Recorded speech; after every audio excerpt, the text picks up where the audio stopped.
ओम नमः शिवाय। प्रिय मित्रों, तो आज हम रुद्राष्टकम, जिसे नमामि शमीशान के भी नाम से यह मंत्र काफ़ी प्रसिद्ध है, इस मंत्र के कुल हमारे पास जो है 9 श्लोक हैं। तो आज हम इन 9 श्लोकों का हिंदी अर्थ जो है जानेंगे। तो चलिए शुरू करते हैं। नमामि शमीशान निर्वाण रूपम विभुं व्यापकं ब्रह्म वेद स्वरूपं निजं निर्गुणं निर्विकल्पं निरीहं चिदाकाशमाकाशवासं भजेहम।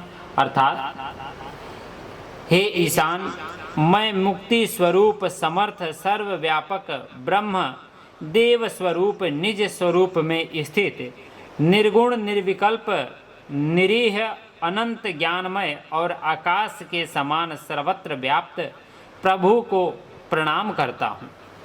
दूसरा श्लोक। निराकार ओंकार मूलम तुरीयम गिरा ज्ञान गोतीतमीशं गिरीशं करालं महाकाल कालं कृपालं गुणागार संसार पारम नतोहम। अर्थात, जो निराकार हैं, ओमकार रूप आदि कारण हैं, तुरीय हैं, वाणी बुद्धि और इंद्रियों के पथ से परे हैं, कैलाशनाथ हैं, विकराल और महाकाल के भी काल, कृपाल, गुणों के अगार और संसार से तारने वाले हैं, उन भगवान को मैं नमस्कार करता हूँ। तीसरा श्लोक। तुषाराद्रिसंकाश गौरम गभीरम मनोभूत कोटि प्रभाश्री शरीरम सुरन्मौलिकल्लोलिनी चारु गंगा लसद्भाल बालेन्दु कंठे भुजंगा। अर्थात, जो हिमालय के समान श्वेत वर्ण गंभीर और करोड़ों कामदेवों के समान कांतिमान शरीर वाले हैं, जिनके मस्तक पर मनोहर गंगा जी लहरा रही है। भाल देश में बाल चंद्रमा सुशोभित होते हैं और गले में सर्पों की माला शोभा देती है। चौथा श्लोक। चलत कुंडलं भ्रूसुनेत्रं विशालं प्रसन्नाननं नीलकंठं दयालं मृगाधीश चरमांबरं मुंडमालं प्रियं शंकरं सर्वनाथं भजामि।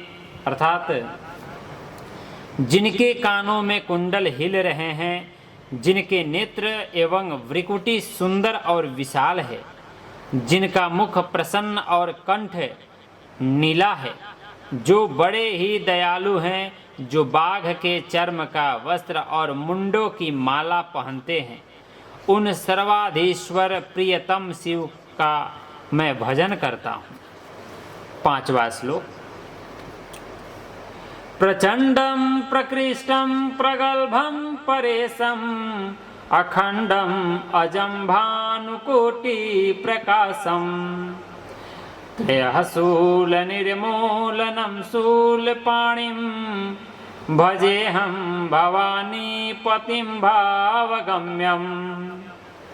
अर्थात, जो प्रचंड सर्वश्रेष्ठ प्रगल्भ परमेश्वर पूर्ण अजन्मा कोटि सूर्य के समान प्रकाशमान, त्रिभुवन के शूल नाशक और हाथ में त्रिशूल धारण करने वाले हैं, उन भावगमय भवानीपति का मैं भजन करता हूँ। छठवां श्लोक। कलातीत कल्याण कल्पांतकारी सदा सज्जनानंद दाता पुरारी। ये जो सज्जनानंद आप इसमें देख रहे हैं, कई पुस्तकों में इसे सच्चिदानंद भी लिखा गया है। जैसे यहाँ मेरे पास एक और पुस्तक है, यहाँ पे आप देख पा रहे होंगे, सदा सच्चिदानंद दाता पुरारी, 6वें श्लोक में यह आता है। और इस पुस्तक में दिया गया है सज्जनानंद, तो हम इसे ही मान के चलेंगे। चिदानंद संदोह मोहापहारी, प्रसीद प्रसीद प्रभो मन्मथारी। अर्थात हे प्रभु, आप कला रहित कल्याणकारी और कल्प का अंत करने वाले हैं।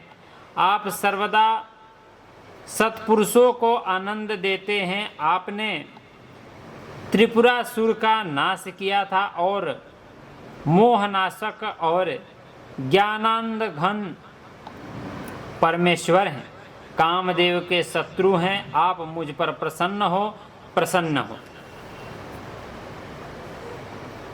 7वां श्लोक। न यावदुमानाथ पादारविन्दं, भजन्ति हलोके परे वा नराणां। न तावत् सुखं शान्ति संतापनाशं, प्रसीद प्रभो सर्वभूतादिवासम्। अर्थात मनुष्य जब तक उमाकांत महादेव जी के चरणार बिंदों का भजन नहीं करते, उन्हें इस लोक या परलोक में कभी सुख तथा शांति की प्राप्ति नहीं होती और न उनका संताप ही दूर होता है। हे समस्त भूतों के निवास स्थान भगवान शिव, आप मुझ पर प्रसन्न हो। 8वां श्लोक। न जानामि योगं जपं नैव पूजां, न तोऽहं सदा सर्वदा सम्भुतुभ्यं। जराजन्म दुःखो गतातप्यमानं, प्रभो पाहि आपन्नमामि शंभो। अर्थात हे प्रभु, हे शंभो, हे ईश, मैं योग जप और पूजा कुछ भी नहीं जानता। हे शंभो, मैं सदा सर्वदा आपको नमस्कार करता हूँ। जरा जन्म और दुख समूह से संतप्त होते हुए मुझ दुखी का दुख से आप रक्षा कीजिए। 9वां श्लोक।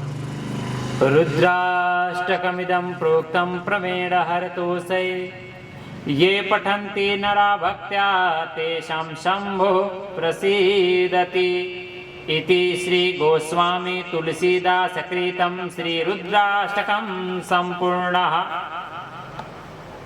जो मनुष्य भगवान शंकर की तुष्टि के लिए ब्राह्मण द्वारा कहे हुए इस रुद्राष्टक का भक्ति पूर्वक पाठ करते हैं, उन पर शिव जी प्रसन्न होते हैं। इस प्रकार श्री गोस्वामी तुलसीदास रचित श्री रुद्राष्टकम संपूर्ण हुआ। मैंने यथासंभव जो है पढ़ने का और उसे हिंदी अर्थ बताने का प्रयत्न करा, फिर भी मुझसे जाने और अनजाने में जो भूल चूक हो गई हो, तो मैं भगवान भोलेनाथ के चरणों में सर झुका करके बारंबार माफ़ी मांगता हूँ। नमः पार्वती पते शिव, हर हर महादेव।